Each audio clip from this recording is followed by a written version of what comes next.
Beloved brothers and sisters, I plead with you today, in the battles you face, both seen and unseen, you are not called to draw your sword and charge forward in fleshly might. No, instead, you are called to stand, to remain steadfast, and to trust in an authority far greater than your own. We are creatures who tremble at our own shadow, yet this battle is not ours to wage. The command is simple: cease striving, cease trusting in your own strength, and allow the Supreme Commander to engage on your behalf. We are a stubborn lot. When threatened, we dig trenches, raise shields, and muster our own force, as though the universe trembles before the power of our will. We cling to our strategies and our plans, convinced that our hands, our minds, our cunning alone will secure victory. But this is folly. It is the height of pride. You are dependent. You are weak. You are incapable of orchestrating true, lasting triumph. And yet you exhaust yourselves, you fret, you toss and turn through nights of anxiety and despair, all while the path before you lies shrouded, the outcome uncertain. How long will you continue this madness? Consider the ancient warrior who, upon seeing the foe bearing down, instinctively grasps his weapon. But the true warrior, the one instructed by the heavenly commander, stands down. He rests, confident, not in his sword, but in the orders he's been given. Too often we refuse these orders. We insist on proving our worth. We imagine that to yield is to fail, to rescue is to lose. But the commander says, cease from your labor, trust, rest in my strategy. You are not abandoned when calamity comes, when sickness spreads through your body, when the tide of adversity threatens your marriage, your finances, your children, and the roar of panic begins to well up in your throat. Do you draw your sword? Or do you drop to your knees and whisper, I will relinquish this fight. I will not contend. Cease, stand silent. Let the commander orchestrate. He is present in every courtroom, every ward, every broken-down structure. He sees, he judges, and he fights in ways you cannot perceive. But you say, I must do something. Yes, you must. You must repent of your unbelief. You must humble yourself and say, not my will, but thy will. You must stop directing the war. Instead, you must pray. Pray with fervor, with trembling faith. Cry out, Lord, intervene. Then watch as he goes forth on your behalf. Does he never ask you to act? Certainly he does. He bids you obey his commands. Commands born of humility, of charity, of communion. But the battle, the crushing blow, is his to deliver, not yours. Friend, if your hope is built on your bank account, your job, your good reputation, you are defeated. You are bankrupt. But if your hope is anchored in the eternal warrior, you cannot fail. The struggle may rage, but you have no need to sweat. He says, I will go out with you and fight for you. That is not hyperbole, that is reality. You cannot extinguish the blaze with your handful of sand. But the commander sends rain. You cannot break the fortress with your puny attack. But he casts it down from heaven. And so, beloved, the heart of this message is this: relinquishment, not defeat, not apathy, but faith-filled surrender. You do not bring the fight. You bring your hope. You bring your dependence. You bring your worship. You yield your will. You acknowledge your incapacity. And you plead, deliver me. Then, with hands raised in prayer, you lift your eyes in expectancy and trust. You acknowledge that this is no battle you can win on your own. You have no right to victory. You have no credentials. You have no shield sufficient. So you bow, you plead, you wait, but do not mistake waiting for passivity. It is the opposite. It is an active posture of faith, a soldier standing guard, awaiting orders. It is a bride awaiting her beloved. It is a farmer tilling the soil, waiting for the rain. You actively cry out. You actively repent. You actively confess your weakness, but you do not seize the sword. You do not take matters into your own hands. You sit before the fire, warming your famished soul, confident that deliverance will come from beyond your feeble grasp. How much suffering is caused by our attempts to carry the load that was never ours to carry. How many marriages are shattered by our striving. How many friendships fractured, health ruined, faith crushed. All because we insisted on leading, insisting on battling when we should have surrendered.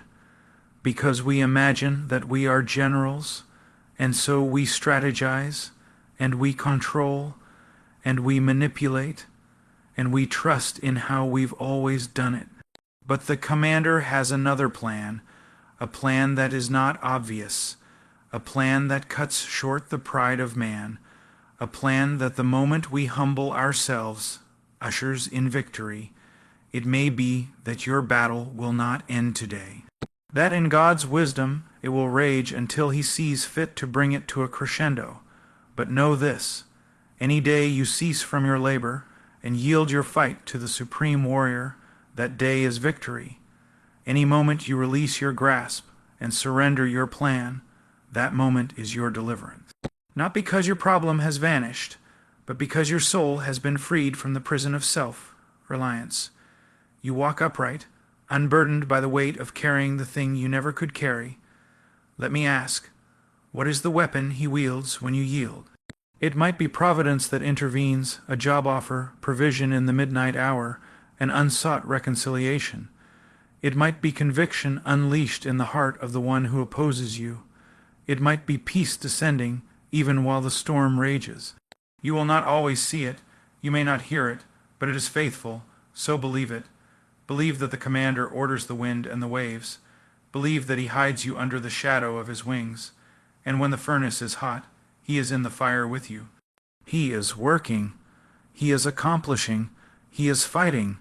That is the dignity and the shame of the believer. The dignity that you have a warrior fighting for you. The shame that in that moment you stormed ahead alone. You tried to rescue yourself. You tried to justify your independence. But independence is idolatry, and when that idol is demolished, and it will be, you will see your naked despair, and then, amid your ashes, you will glimpse the glory of that banner raised on your behalf.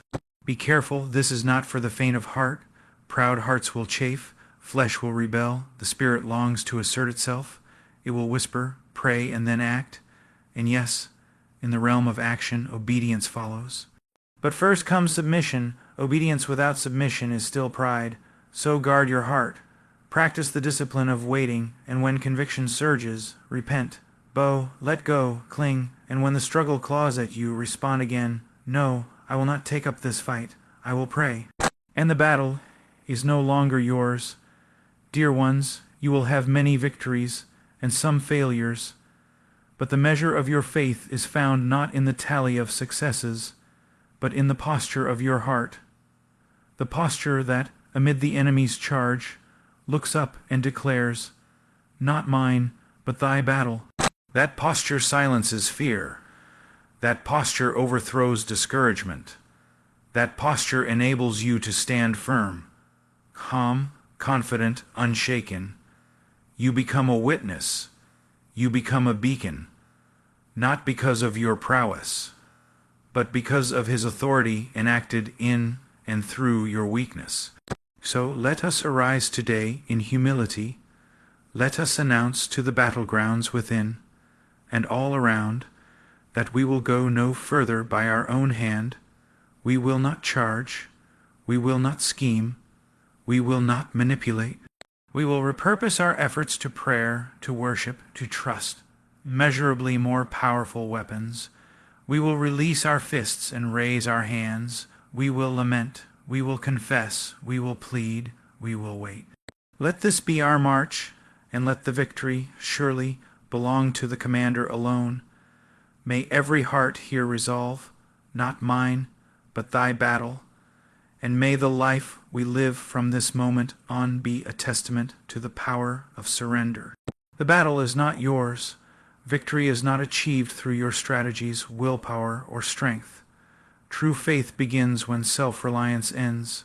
Yield control and trust in God's supreme authority. Waiting on God is not laziness. It's disciplined, prayerful dependence. You are not called to take up arms in fleshly power, but to fall to your knees in prayer, repentance, and obedience. His deliverance may come through providence, inner peace during suffering, or unseen spiritual intervention. Your eyes may not see the fight, but the commander never leaves the battlefield. Victory does not always mean changed circumstances. It means a heart that confesses, "Not my battle, but yours, Lord." That heart stands unshaken, regardless of what rages around it. Cease striving and submit to the one whose wisdom spans the universe. How tragically we persist in viewing our struggles as private battles, as if we alone were capable of determining their outcome.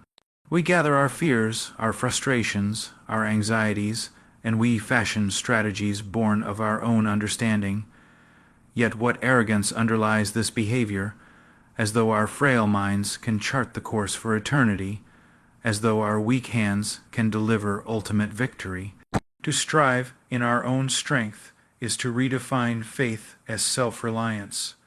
Faith, however, is the very opposite. Faith pauses, not because it has nothing to do, but because it trusts one who acts with perfect knowledge, timing, and power. You may say, "But surely I must try." Indeed, obedience has its place. Yet here's the trap. Obedience divorced from submission is still disobedience. You can latch onto a command, perform dutifully, and still clutch tightly to your mastery of the outcome. You can pray, you can tithe, you can serve, and still cling to your contingency plans. The heart remains unyielded. True submission isn't not doing. It's doing as unto one who knows infinitely more than you. It's laying your action at his feet and whispering, "I release it. I entrust it." Isn't that at the heart of the gospel? A cry of desperation when we realize our battle is beyond us. A recognition that our righteousness is filthy rags, our counsel empty, our striving vain. We stand condemned, and in that surrender we are justified, not by our feeble efforts, but by the power of the one who overcomes all. To submit is to echo that confession, not in what I do, but in what is done for me. That conviction permeates our battle posture. It reshapes our daily surrender. It dismantles the idol of independence. Stop the struggle, for the yoke placed upon you by grace is easy, and the burden is light. Lay down the weapons you were never meant to wield. Lay down your calculations, your persuasive speeches, your frantic modeling of solutions.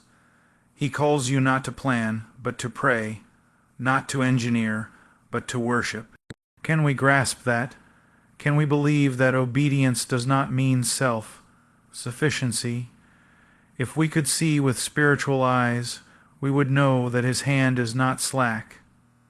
His ear is not deaf to our cries.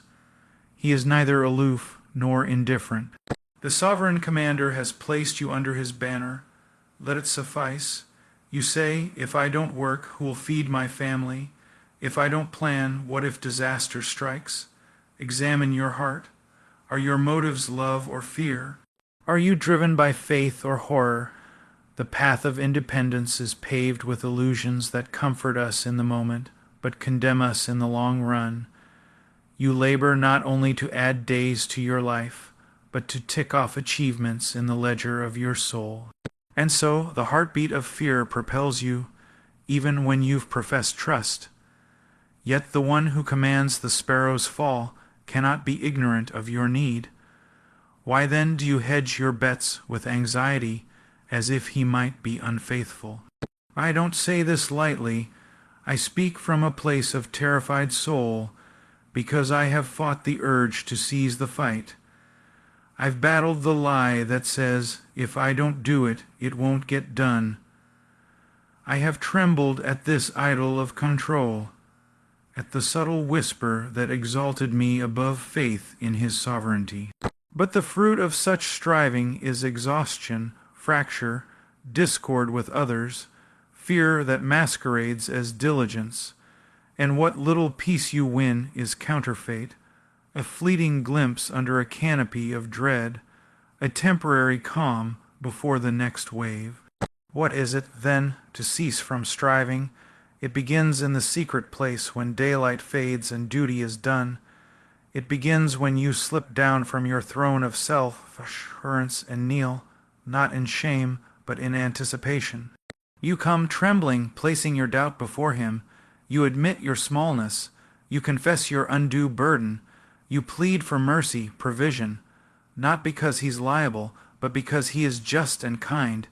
You ask him to dismantle your strategy, to redirect your footsteps, to shift your understanding. Then you act in simple obedience. You follow his word. You care for your neighbor. You love your enemies. You serve without calculating results. But crucially, you detach your heart from results. You let the ripple go wider than your capacity to control.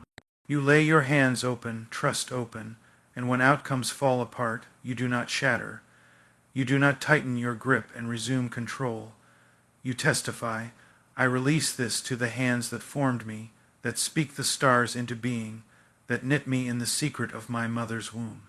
That voice that spoke creation is still speaking. That hand that shaped the waters is still active. That knowledge that ordained the universe is still current. Let me ask, where are you still striving? In relationships, the urge to persuade, to win, to justify, to be accepted, that struggle is not your cross, his is. In parenting, the desire to shape your children by your own blueprint. Has it driven you to discipline through fear or manipulation? Offer it up. In finances, the tight fist around your treasure, fear, driven idle, wrought repent in physical health. Are you exhausted by self, regimens, anxious at every calorie, haunted by every reflection? Submit it, for he sustains your body in spiritual life. Are your devotions a chore to earn your worth? Lay them at the foundation of grace. Read his word because he spoke life. Pray because he hears. Give because he gives. As you begin to yield, you will feel the trembling of your idols, the voice of self-condemnation, the terror of loss. Know that the Spirit brings them to the surface to be scarred by the fire of truth. Do not run. Do not suppress them. Expose them. Confess them. And let the peace of surrender flood your soul. His peace surpasses understanding, but it is known, sweetly, truly, by hearts that have given up their illusions of control. You will learn to walk, and perhaps you already are, by faith step by step. You won't see the next ridge, you won't know every twist, but when fear strikes, your battle cry will not be panic. It will be prayer. When trouble arrives, you will not scramble, you will not scheme, you will not take counsel with your flesh. You will fall down, you will say, I refuse to wage this war. And in that moment, the authority of the cross descends into the chaos. His arrows fly through the night, his shelter overshadows, his love is an anchor. This is hard, but this is life. It is costly. Many would rather fight than trust. Many would rather defend a losing cause than let a sovereign hand prevail. They will tell you it's lazy, it's irresponsible, it's dangerous. They will call it passivity. You'll hear voices from pulpits, platforms, and podcasts urging you to fix, to hustle, to perform. But sift them. Weigh them, let them speak. Even if loudly, still ask, does this raise my posture before the Almighty, or my posture before men? The call to cease from striving is not an optional doctrine. It is the posture of the redeemed, the posture of God's children, the posture of faith. It is the pathway to peace, the doorway through which heaven breaks into your battered field. It is the posture of the true gospel of grace, that Christ has done, and you now rest in what he accomplished, that his strength is made perfect in your weakness, that your submission is not defeat, it is dignity. It is Christ being lifted up, and you being lifted alongside him, into freedom, into hope, into joy unshakable. So here stands the test. Will you stop? Will you yield the fight? Will you trust a voice that says, "Trust me, believer, let me fight. Let me alone direct. Let me alone ordain"? Will you press your trembling lips to those words and whisper, "Yes, yes, I surrender this, not by my striving, but by your sovereignty"? If you do, you will find a peace that no stratagem can create. You will find a rest that no workload can earn. You will find a grace that no work can exhaust. Remember, every saint who stood firm did not emerge by might nor by power, but by the Spirit of the living God, who directed them to yield. Cease your striving, submit, trust, and you will know, and make known, that battles are not won in the furnace of our effort, but in the kingdom of his surrender. Faith is not a feeling. It is not a passive mood that drifts in when the music is right and the lights are dim. It is not the flicker of a vague hope that things will work out because they always have. No, faith is war. It is an aggressive refusal to believe the lies of the flesh. It is a full-throated rebellion against the tyranny of fear. Faith is not sitting back and doing nothing. It is standing still because the command was to stand still. It is bowing down not because of weakness, but because of trust in the one who fights on your behalf. It is not inactivity. It is the highest form of obedience. It is not laziness.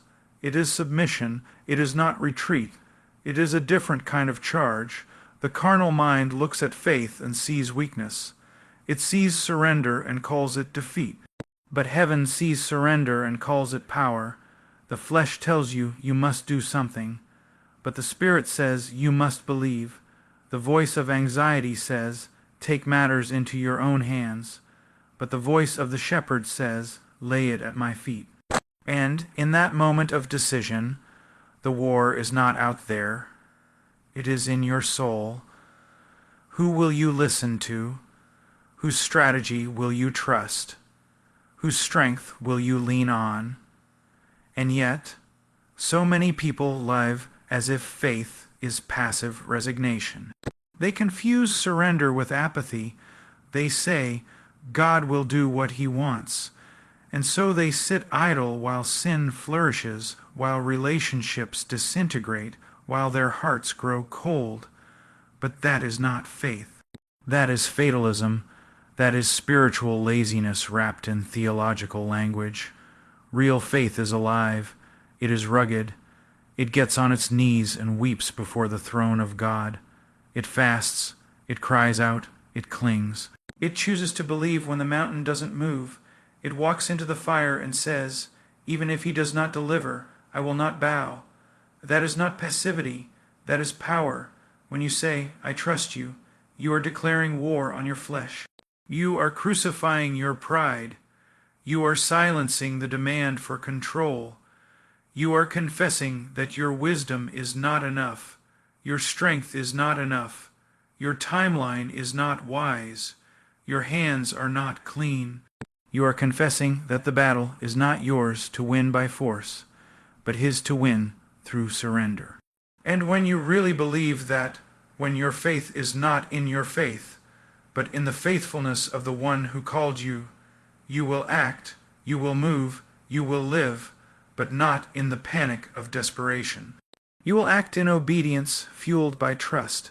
Faith is what made Abraham leave his home, not knowing where he was going. Faith is what made Moses stretch out his staff over the sea, knowing that nothing in his hand had the power to divide water. Faith is what made Daniel keep praying when the decree went out that prayer was illegal. Faith is what sent the prophets into cities that would mock them, imprison them, and kill them. And in all these things, their faith was not passive. It was obedient, it was surrendered, it did not manipulate results, it did not demand explanations. It trusted, it yielded, it obeyed. So I must ask you, What are you calling faith that is really just fear in disguise? Where have you stopped praying because you think God is not listening? Where have you surrendered your fight not to God but to despair? That is not biblical faith. That is defeat wrapped in religious excuses. Real faith continues to wrestle with God like Jacob until the blessing comes. Real faith does not let go. Real faith is persistent. It is humble. It knocks and knocks and knocks, not because it doubts the heart of God, but because it knows the door will be opened in His time. Faith does not mean the absence of agony. Jesus Himself cried out in the garden, "Father, if it be possible, let this cup pass from me." And yet, He surrendered, "Not my will, but yours be done." And in that moment, we see the highest expression of active surrender. He did not run. He did not negotiate. He laid down His will, trusting that the Father's plan was better, even though it led to a cross. That is what faith looks like, not escape, not denial, but obedient trust in the face of suffering. Faith listens more than it speaks. It waits more than it works, not because it is lazy, but because it refuses to move ahead of God. And when it does act, it acts because it has heard from God, not from culture, not from pressure, not from the endless whispering of the flesh.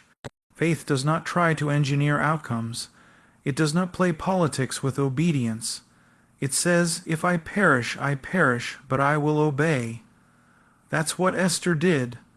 That's what Paul did. That's what every man and woman of God has done when they were truly surrendered. They acted boldly, but not in presumption. They acted because they trusted, and their trust made them fearless. Some of you think surrender is a moment, but it is not a moment. It is a lifestyle. It is not something you do once at an altar. It is something you wake up and do again every day. You surrender your expectations. You surrender your reputation. You surrender your comfort. You surrender your outcomes. You live crucified. You pick up your cross daily. And in doing so, you find that obedience becomes light. Why? Because you are no longer bearing the burden of success. You are simply bearing the burden of faithfulness, and that is a burden that the Spirit Himself carries with you. The one who surrenders is the one who is free, free from the fear of man, free from the lies of the enemy, free from the endless tyranny of what if, free from the pressure to perform, and that freedom is not born of inactivity, it is born of active dependence. You don't stop working. You work with a heart that knows it is not in control. You don't stop planning. You plan while surrendering the results. You don't stop speaking. You speak what God has given and leave the rest to Him. You don't stop praying. You pray with tears, knowing He hears you and knows more than you do. That is the kind of faith that pleases God. Not the kind that boasts of certainty, but the kind that walks into uncertainty with confidence in Him. Not the kind that demands a sign, but the kind that walks in obedience before the sign comes. That kind of faith looks like surrender on the outside, but it is stronger than steel. The world will mock it. The enemy will hate it, but heaven will honor it, and you will find at the end of your striving a peace that cannot be manufactured, a joy that no storm can destroy. Faith is not sitting idle, waiting for God to do everything while you do nothing. That is not surrender, that is sloth, but neither is faith a frantic rush to fix everything in your own power. That is not obedience, that is idolatry. True faith discerns the line. It knows when to speak and when to be silent. It knows when to move and when to wait. It knows that the heart of the matter is not what you do, but why you do it, and in whom you trust while doing it. So you see, there is no contradiction between surrender and strength, between waiting and working, between rest and obedience. They live together in the same heart, because the heart is anchored not in outcomes, but in God, and that anchor holds.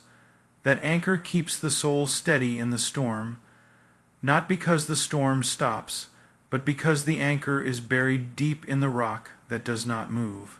That is what faith is, not passive, not indifferent, not weak, but yielded, trusting, and utterly committed to the one who cannot fail. You think you know how God will deliver. You think you've figured out the pattern, the method, the timing. You think that because you've read the stories and seen the miracles and memorized the verses, that you know how He'll show up. But God will not be boxed in by your logic. He will not bow to your expectations. His ways are higher, not marginally, infinitely. He does not need your insight to determine how He will act. He is not beholden to precedent. He is not restricted to the realm of the visible. God fights through unseen and unexpected means. And that is not a poetic truth.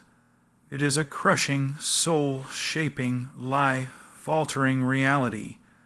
You pray for deliverance, and you imagine it will come with noise, with thunder, with clarity. But He may deliver you in silence. He may part the sea in the stillness of the night. He may collapse the wall, not with a sword, but with a shout. He may strike down the enemy, not in front of you, but behind the scenes, where you never see it happen. You may cry out for rescue, and all that changes is your heart. All that shifts is your posture, and you wonder, where is the victory? It has already begun. You just didn't see it, because you were looking in the wrong direction. How many prayers have gone up from the lips of saints, asking for one kind of miracle, while heaven was already answering in another way entirely? You cry out, Lord, remove this pain. And He says, no, I will strengthen you under it. You plead, restore this relationship. And He says, not yet, for I must sanctify you first. You demand, vindicate me in front of my enemies. And He says, no, I will vindicate you in secret and teach you to love them in the meantime. And all the while, you think He's silent. But He's not. He's just working in a way you didn't expect. He's dismantling your idols. He's severing your dependencies. He's testing your faith. He's preparing your deliverance in the very areas you would never choose to look. Do you remember Elisha and his servant? Surrounded by an enemy army, the servant trembles. What shall we do? He cries, and Elisha prays, not for a miracle to come, but for the servant's eyes to be opened. And when they are, what does he see? Chariots of fire, armies from heaven. They were already there. They had been there all along. He just didn't see them. And how often that is us, shaking in fear at the enemy before us, while the armies of heaven stand at the ready, unseen. We think we are abandoned. We think we are alone. But God is already fighting. The help is already present. We simply haven't been given eyes to see it yet. Or consider Joseph, sold into slavery, wrongfully accused. Forgotten in prison, for years it seems that God is absent. No lightning bolts, no divine rescues, just silence and suffering. But what is God doing? He is orchestrating a deliverance that will feed nations. He is preparing a throne through betrayal. He is moving unseen through the wicked schemes of men to accomplish a sovereign plan. And when Joseph is finally lifted up, when the curtain is pulled back, what does he say? What you meant for evil, God meant for good. That is the language of someone who has seen God work in unexpected ways. We must understand this. God is not bound by our timing. He is not obligated to show His hand when we demand it. He is not a hired defender who reports to us. He is the sovereign King, and He fights for His glory. He delivers in ways that exalt His name, not ours. And that means we will often be left in the dark. That means we will often be confused, bewildered, even broken, until, in the end, His purposes are revealed, until the tapestry turns and we see what He was weaving in the pain, what He was shaping in the silence. You say, but I don't feel Him. Faith was never built on feeling. You say, I don't see any change.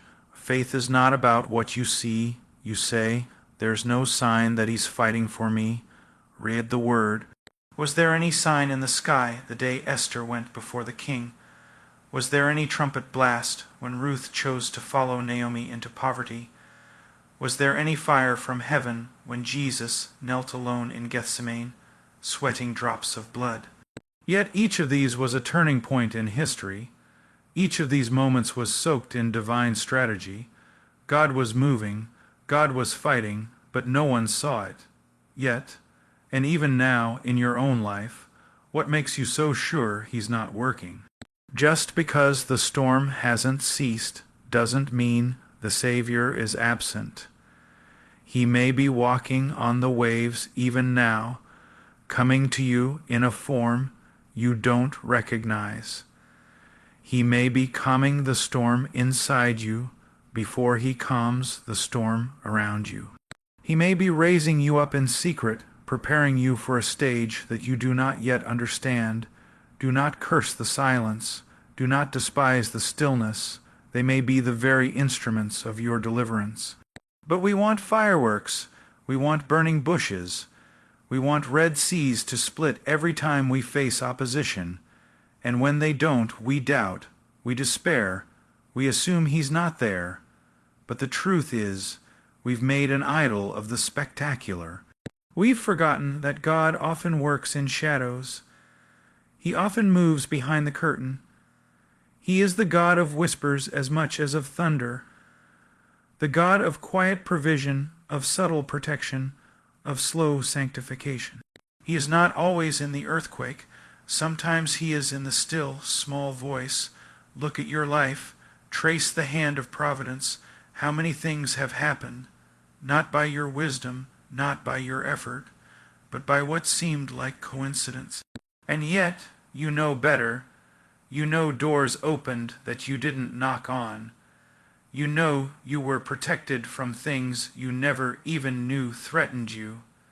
You know your heart was kept from plunging into ruin, though you were blind to the danger. Who did that? Who orchestrated those things? It was not chance. It was not fate. It was the unseen hand of God, fighting for you in ways you couldn't perceive. So now, when the next battle comes, and it will, remember this: the absence of evidence is not evidence of absence. Just because you can't trace His hand doesn't mean you can't trust His heart. Just because you don't hear the sound of war doesn't mean heaven is silent. He may be fighting the disease in your body by sanctifying your soul.